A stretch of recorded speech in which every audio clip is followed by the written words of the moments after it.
Assalamualaikum warahmatullahi wabarakatuh.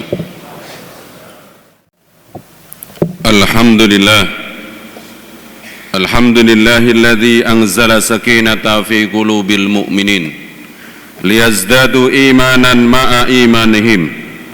Allahumma salli wa sallim wa barik ala sayyidina Muhammad wa ala alihi wa azwajihi wa dhurriyyatihi wa man tabi'ahu bi ihsanin ila yaumiddin. Ayyuhal hadirun, ittaqullaha haqqa tuqatih wa la tamutunna illa wa antum muslimun. A'udzu billahi minasy syaithanir rajim. Bismillahirrahmanirrahim. Alif lam mim.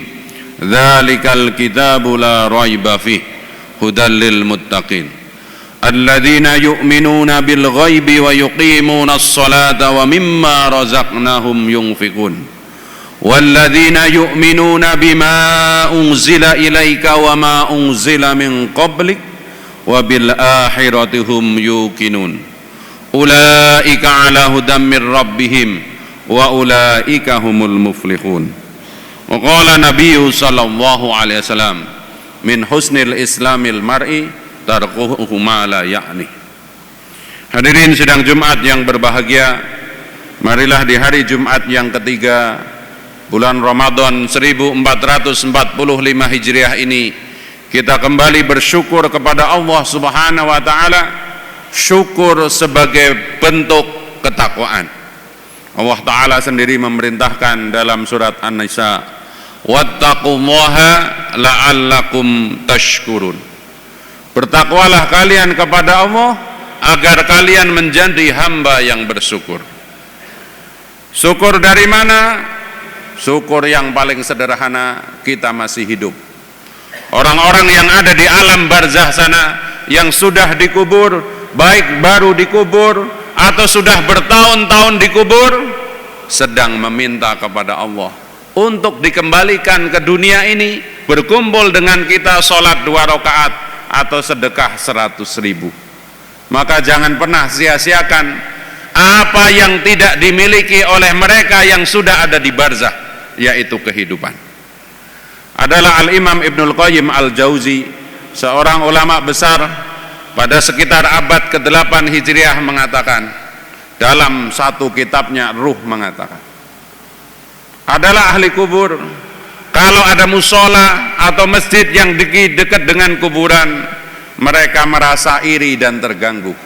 Mereka ahli kubur berkata, kalau seandainya kita mendengar, wahai kalian penduduk dunia, kalian adalah orang-orang yang bisa beramal tetapi tidak tahu balasan amal, sedangkan kami adalah orang-orang yang sudah tidak bisa beramal tetapi kami tahu balasan amal. Sesungguhnya 2 rakaat yang kalian lakukan lebih utama dari seluruh dunia dan nikmat-nikmat yang ada di dalamnya. Sekali lagi mari kita bersyukur. Hadirin rahimakumullah, kalau boleh meminjam istilah dalam ilmu mesin, ilmu teknik, apa yang akan saya sampaikan hari ini memilih kata kalibrasi diri dalam memaknai amaliyah-amaliyah, khususnya di bulan Ramadan. Seringkali banyak sekali amaliyah atau perintah yang diberikan oleh Allah Ta'ala, berupa yang wajib maupun yang sunnah. Karena itu amalan-amalan yang rutin kita lakukan setiap hari, setiap minggu, atau setiap tahun, seolah-olah amalan itu biasa-biasa saja. Saya ulangi, kita sering ketemu amalan yang dahsyat luar biasa di hadapan Allah dan balasan rizkinya atau pahalanya untuk kita, tapi karena dilakukan rutinitas membuat kita biasa-biasa saja.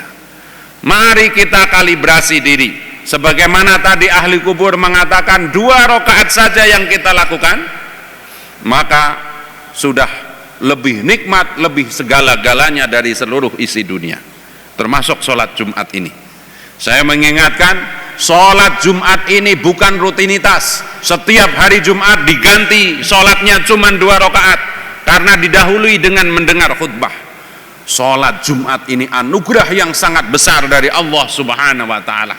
siapa yang bersuci dari rumahnya, Nabi mengatakan, kemudian berangkat ke masjid proporsional, datang awal di depan, datang belakangan di belakang, tidak membelah atau melangkai pundak-pundak saudaranya yang telah hadir duluan, kemudian mendengarkan khutbah dengan seksama, sholat 2 rakaat, akan diampuni dosanya oleh Allah 7 dan 3 hari.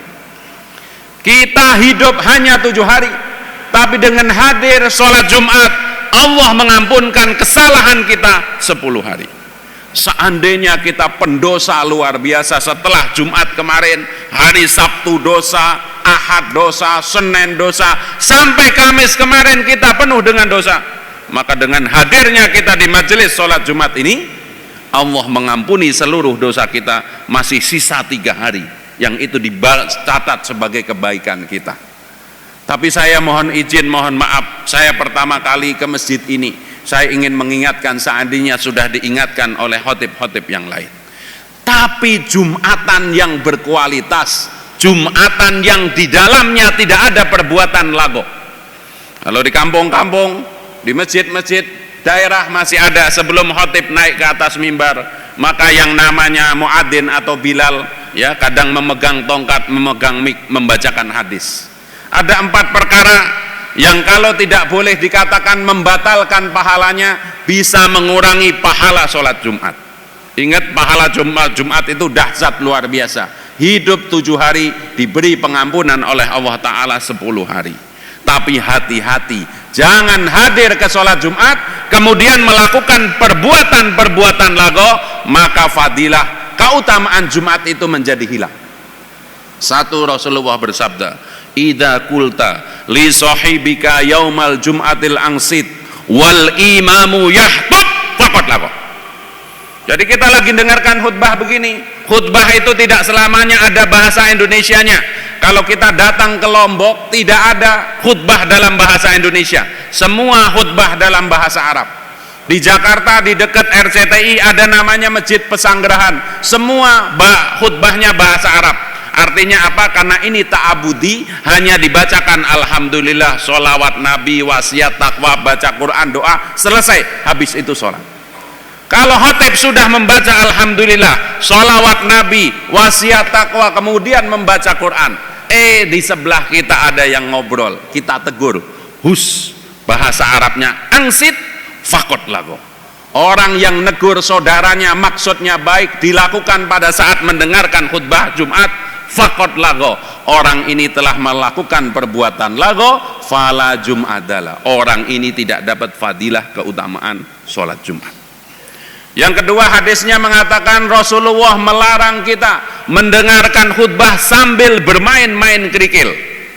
Karena zaman Nabi Muhammad di Masjid Nabawi khususnya, sholat Jumat itu di padang pasir, maka tangannya potensi sekali untuk gambar, ada kerikil dimain-mainin, yang bawa akek begini akeknya digosok, yang bawa pulpen diceklek-ceklek, apalagi kemudian dia browsing. Ada lagi sebagian anak muda nunggu komat, dia main game. Seluruh permainan pada saat mendengarkan khutbah perbuatan lago, menggugurkan pahala sholat Jumat. Yang ketiga, di dalam hadis diterangkan, saya mohon maaf seandainya ada yang sedang melakukan dan belum pernah mendengarkan hadis ini. Rasulullah melarang atau tidak suka mendengarkan khutbah dengan kaki ditegakkan kemudian dipeluk. Maka siapapun yang mendengarkan khutbah, sila, kalau nggak kuat sila, selonjor kakinya ke depan, atau bagaimana, jangan memeluk lutut, karena berbahaya sekali dalam hal menjaga wudunya.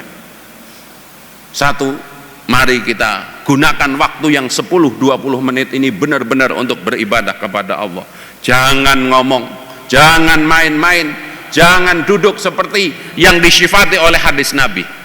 Ini yang nomor 4. Sekali lagi mohon maaf, Rasulullah memerintahkan, siapa yang tidur atau ngantuk pada saat mendengarkan khutbah, silahkan pindah dari satu ke tempat yang lain. Ini tugasnya para khotib, para pengurus masjid, bagaimana sound system itu bagus, khutbah juga membuat semangat, tidak membuat jamaahnya ngantuk. Semoga Allah Ta'ala menolong kita menjadi orang-orang yang memanfaatkan fasilitas sholat Jumat itu dengan sebaik-baiknya. Sehingga ada ungkapan, ada yang mengatakan hadis penelitiannya wallahu alam, bagaimana ahli hadis, al-jum'atu hijjul fuqara. Jumat itu adalah hajinya mereka yang fakir, yang tidak punya kesempatan bisa pergi ke Arafah untuk melaksanakan wukuf, maka pahala sholat Jumat itu seperti itu. Kita kembali kepada kalimat kalibrasi. Kita setiap hari ketemu adzan, kita setiap hari wudhu, kita setiap hari sholat, kita setiap hari zikir ba'da sholat, kita setiap Jumat ketemu Jumatan. Tetapi rata-rata sikap kita terhadap ibadah-ibadah ini berbeda dengan umroh. Orang kalau umroh begitu bergairah, orang kalau haji begitu bergairah. Padahal di balik ibadah-ibadah itu maknanya atau hakikatnya sama, tazkiyatun nufus, penggugur dosa. Umroh yang satu dengan umroh yang lain maka menggugurkan dosa. Tapi kita kadang-kadang dengan wudhu biasa-biasa saja. Padahal Rasulullah SAW bersabda, siapa yang berwudhu dengan sempurna maka akan hancur luluh rontok dosa-dosanya dari bawah pelopak mata, bawah kuku tangan, dan bawah kuku kaki. Hakikatnya bagi mereka yang tidak mampu umroh, dengan berwudu dosanya telah diampuni oleh Allah Ta'ala. Maka harusnya kita bersyukur kita diberi syariat wudu, 5 kali sehari kita dibebaskan oleh Allah dari segala dosa. Apalagi setelah wudu mau menghadap kiblat, membaca doa selesai wudu, asyhadu an la ilaha illallah wa asyhadu anna muhammadan abduhu wa rasuluh, Allahumma ja'alni minat tawabina wa ja'alni minal mutatahhirin min ibadikas salihin. Rasulullah berjanji dalam hadisnya, dibukakan untuk orang itu pintu surga yang 8. Baru wudu Allah menggugurkan dosa kita, menyiapkan surga untuk kita masuki. Setiap hari kita mendengar adzan ya, 5 kali, tapi kita dengan adzan biasa-biasa saja. Rasulullah bersabda kembali, siapa yang menirukan seruan nida, muadzin mengatakan Allahu Akbar, kita jawab, dan lain-lainnya sebagaimana kita sudah paham dari kecil. Kemudian selesai adzan memohonkan untukku al-wasilah, membaca doa selesai adzan, halat lahu syafa'ah, maka orang ini berhak mendapatkan syafaatku. Kita dipanggil oleh Rasulullah, ayo siapa yang mau aku syafaati?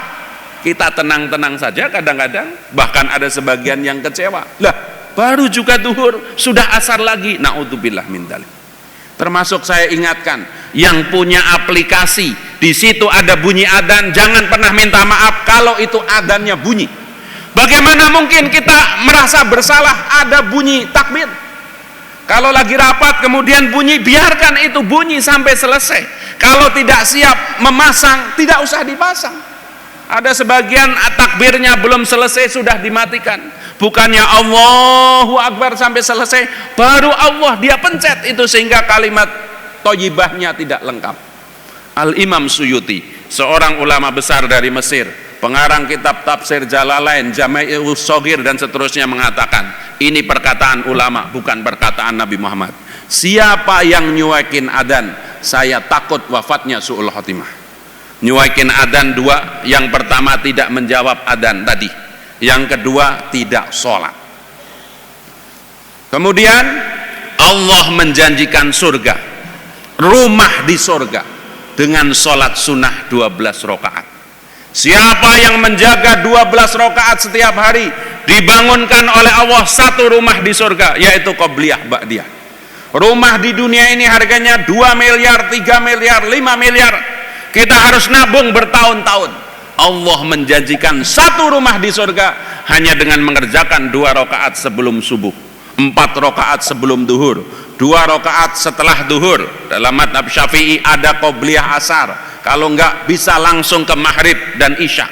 Itu disiapkan oleh Allah Ta'ala bagi mereka yang mau mengerjakan sholat sunnah. Sholat sunnah lebih ringan dari fitness yang harus mengangkat-ngangkat barbel. Sholat sunnah lebih ringan dari futsal dan seterusnya. Sholat sunnah lebih susah, lebih mudah daripada susah-susah naik ke gunung Pangrango dan seterusnya. Setiap ba'da sholat kita dianjurkan untuk membaca ayat kursi. Siapa yang selalu membaca ayat kursi, jarak dia dengan surga hanya dibatasi kematiannya. Mati langsung ditunggu surga. Passwordnya kalau dalam bahasa ATM, polisnya kalau dalam bahasa asuransi, membaca ayat kursi. Dan dosa sebanyak apapun, bahkan dikatakan dalam hadis sebanyak buih di lautan, Allah ampuni. Bagaimana caranya? Setelah sholat membaca takbir 33 kali, Alhamdulillah 33 kali, Allahu Akbar 33 kali. Dilengkapi dengan satu kali saja, La ilaha illallah wahdahu la syarikalah, lahul mulku wa lahul hamdu yuhyi wa yumit wa huwa ala kulli syai'in qadir. Meskipun dosanya sepenuh buih di lautan, di antara subuh tadi sampai dengan duhur ini, kalau kita mau baca setelah sholat duhur atau Jumat ini, diampuni oleh Allah Ta'ala.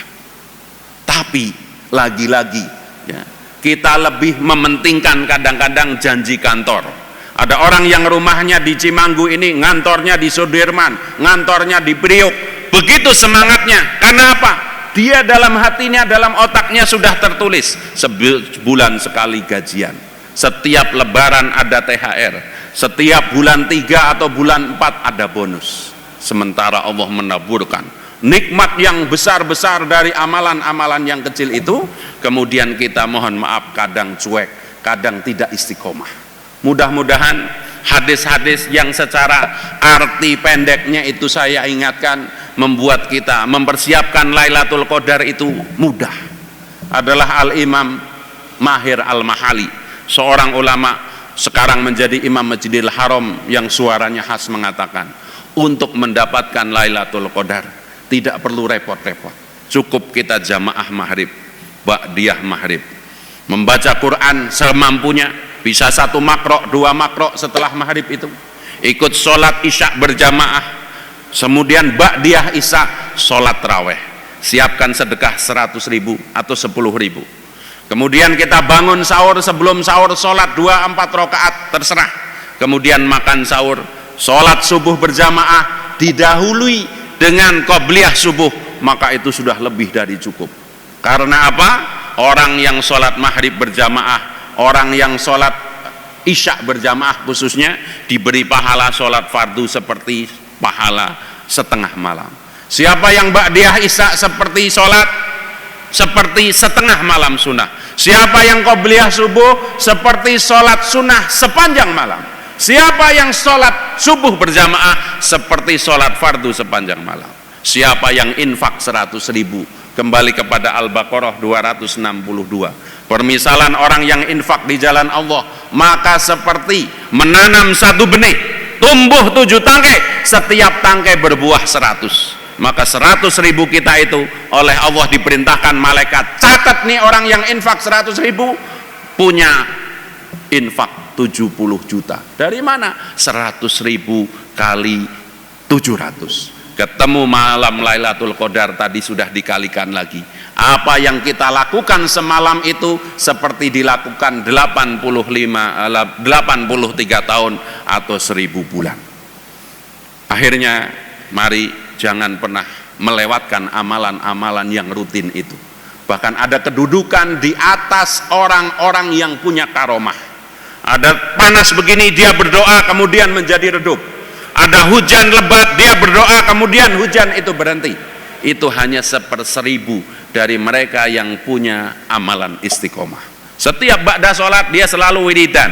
Tidaklah sholat fardu kecuali ba'diyah atau qobliyah. Tidaklah sholat Jumat kecuali infak 100.000, 200.000, 4 kali dalam sebulan. Itu dilakukan sepanjang tahun. Kedudukannya lebih tinggi daripada mereka yang punya karomah. Istiqomah 1000 kali lebih baik daripada orang yang punya karomah.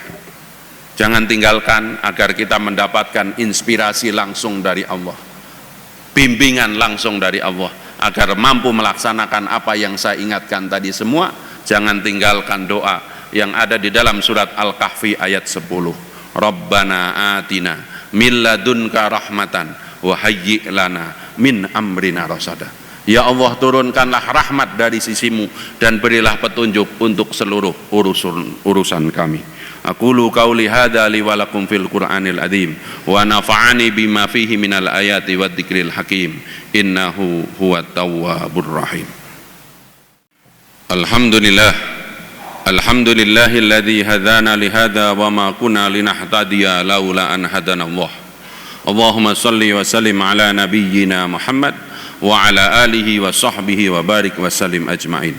Ayyuhal hadirun ittaqullaha haqqa tuqatih wa la tamutunna illa wa antum muslimun. A'udzu billahi minasyaitonir rajim. Bismillahirrahmanirrahim. Wal 'ashr innal insana lafi khusrin illa illal ladzina amanu wa 'amilus solihati wa tawassaw bil haqq wa tawassaw bis sabr. Hadirin sidang Jumat yang berbahagia, sebelum kita berdoa dan saya akhiri khutbah ini, mari kita ingat janji-janji Allah. Janji Allah adalah yang layak kita tunggu dan pasti Allah memberi kita. Janji bagi orang yang bertakwa. Nanti dibuka surat Tolak ayat 2, 3 dan 4. Wa may yattaqillaha yaj'al lahu makhrajan. Siapa yang taat kepada Allah, perintahnya dikerjakan, larangannya dijauhi, diberi jalan keluar untuk seluruh masalahnya. Masalah ekonomi, masalah kesehatan, masalah keluarga diselesaikan oleh Allah dengan kita taat kepada Allah. Yang kedua, wa yarzuqhu min haitsu la yahtasib. Orang yang bertakwa diberi rizki yang bukan usahanya, bukan pekerjaannya, dan rizki itu tidak melulu duit. Diberikan kesehatan, dimudahkan urusan, itu juga rizki. Allah juga berjanji, siapa yang bertakwa kepada Allah maka akan ada kemudahan dari sisi Allah. Dan yang paling agung, siapa yang bertakwa kepada Allah, yukafir anhu sayyiatihi, ditutupi semua kesalahannya, wa yu'adzim ajruh, maka akan dibalas ya. Sebagaimana surat Al-An'am ayat 160 mengatakan, orang yang datang kepada Allah dengan satu kebaikan, Allah memerintahkan malaikat mencatat 10 kebaikan. Kita tidak akan kalau mengikuti semua petunjuk ini tidak akan tersentuh api neraka. Sehingga Nabi Muhammad dengan mantap mengatakan, seluruh umatku masuk surga kecuali yang tidak mau.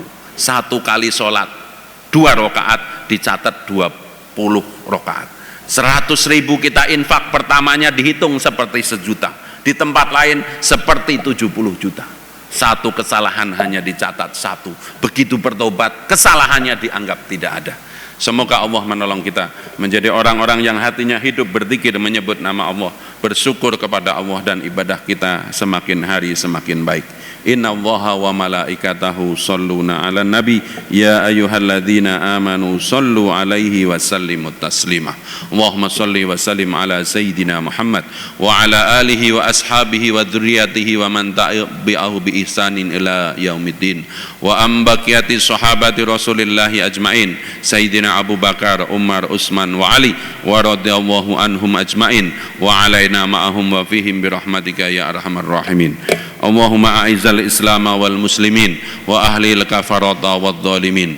Ya Allah, tolonglah saudara-saudara kami di Gaza, Palestina. Ya Allah, berikan kekuatan dan kemenangan kepada mereka. Jadikanlah kami orang-orang yang peduli kepada mereka. Minimal kami tidak mengkonsumsi makanan minuman yang diproduksi kemudian menyengsarakan mereka. Ya Allah, ampunilah kelalaian kami yang belum bersyukur atas segala nikmat ibadah ini. Ya Allah, jauhkanlah kami dari beribadah merasa terbebani oleh-Mu, merasa terbebani karena kami harus sholat, harus puasa, harus zakat. Jadikanlah kami orang-orang yang bersyukur menerima anugerah-anugerah-Mu yang sangat kecil kami lakukan, namun Engkau membalas dengan sempurna. Ya Allah, hidupkanlah hati kami dengan mudah berzikir, menyebut nama-Mu, bersyukur atas segala nikmat-Mu, dan ibadah kami semakin hari semakin baik. Ampuni segala kesalahan kami, kedua orang tua kami, guru-guru kami, saudara-saudara kami, kaum mukminin dan mukminat seluruh dunia, baik yang masih ada maupun yang telah wafat. Rabbana atina fid dunya hasanah wa fil akhirati hasanah wa qina adzabannar. Allahumma innaka afuwun tuhibbul afwa fa'fu anna. Allahumma inna nas'aluka ridhaka wal jannah wa na'udzubika min sakhatika wan nar. Wa sallallahu ala nabiyyina Muhammad wa alihi wa sahbihi wa barik wa salim ajmain. Subhanaka rabbika rabbil izzati amma yasifun wa salamun alal mursalin walhamdulillahi rabbil alamin. Ibadallah, innallaha ya'muru bil adli wal ihsan wa ita'i dzil qurba wa yanha 'anil fahsya'i wal munkar wal baghi ya'idukum la'allakum tadhakkarun wa la dzikrullahi akbar. Aqimis shalah.